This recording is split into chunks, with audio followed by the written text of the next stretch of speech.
સ્વામિનારાયણ ભગવાન આ પૃથ્વી ઉપર આવ્યા અને જે જે કાર્યો કર્યા એ આ સત્સંગી જીવનની કથા આપણે સાંભળી રહ્યા છીએ. એમાં પણ આજે ધર્મદેવ એમના પિતા બાલ શર્મા જે ઉપદેશ આપ્યો, પતિવતાના ધર્મ સમાના રે, નથી નારીનો જસ નિદાન રે. આ ધર્મ તો બધાને ઉપદેશ આપવાનો છે.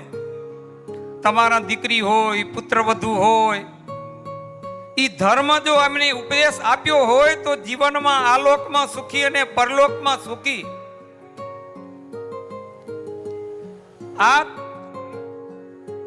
ઘનશ્યામ મહારાજના ભાભી, સુવાસીની ભાભી પતિવતાના ધર્મ પાલન કરતા હતા.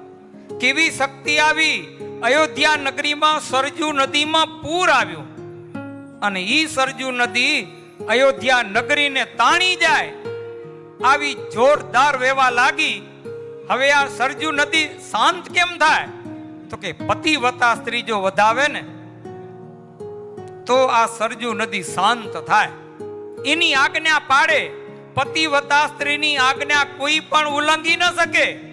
દેવતાઓ હોય તોય ભલે, પાણી, જળ, તેજ, વાયુ કોઈ લોપી શકે નહીં. પણ એવી પતિવતા કોણ?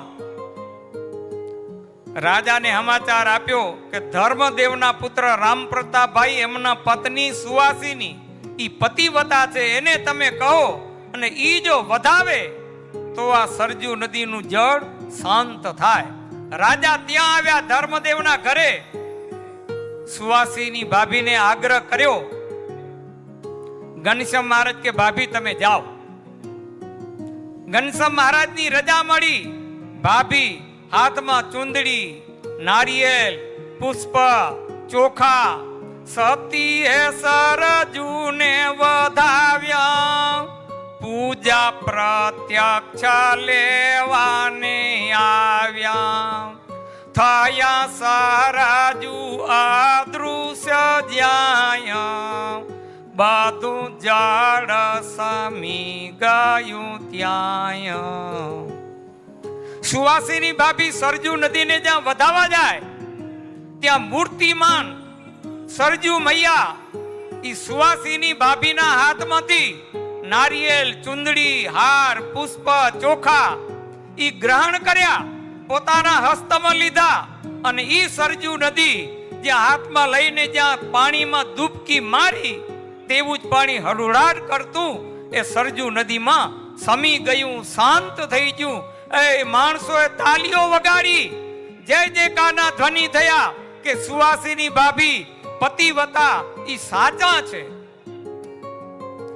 આ સુવાસીની ભાભી જમાડીને જામે નિત્ય, એવી પુરાણ બ્રહ્મ સુપ્રીત, પ્રભુને પણ ભાભીમાં ભાવ, એવો સ્નેહ સહજ સ્વભાવ. સુવાસીની ભાભી ભગવાનને જમાડ્યા વિના ક્યારે પણ જમતા નહીં. ભગવાનને જમાડીને પછી જમે. અને આવું નિયમ તો આપણે બધા રાખી શકીએ. બાળક હોય, જુવાન હોય, વૃદ્ધ હોય, ગ્રસ્ત હોય કે ત્યાગી હોય, આપણી થાળીમાં ભોજન આવે ત્યારે મહારાજ તમે આ જમો, પછી હું તમારો પ્રસાદ સ્વીકારીશ. ભગવાનને જમાડીને જમવું એ તો આપણો બધાયનો ધર્મ છે. આ શાસ્ત્ર આપણને ઈ જ શીખવાડે. ભાભી ઘનશ્યામ મહારાજને જમાડ્યા વિના ક્યારે પણ જમતા નહીં હો. ભાભી જમાડીને જમે નિત્ય, એવી પુરાણ બ્રહ્મ સુપ્રીત, પ્રભુને પણ ભાભીમાં ભાવ, એવો સ્નેહ સહજ સ્વભાવ. ઘનશ્યામ મહારાજને ભાભીમાં એટલો પ્રેમ અને ભાભીને પણ ઘનશ્યામ મહારાજમાં એટલો અથાગ પ્રેમ હતો. ઘડી ઘડી એ શ્રી ઘનશ્યામા ભાભી ભાભી કહે સુખ ધામ. એણે આગળ તપસ્યા કીધી. ઘનશ્યામ મહારાજ વારે વારે ભાભી ભાભી ભાભી. આ ઘનશ્યામ મહારાજ અનંત કોટી બ્રહ્માંડોના નિયામક આ ભાભીને વારે વારે ભાભી તરીકે બોલાવે.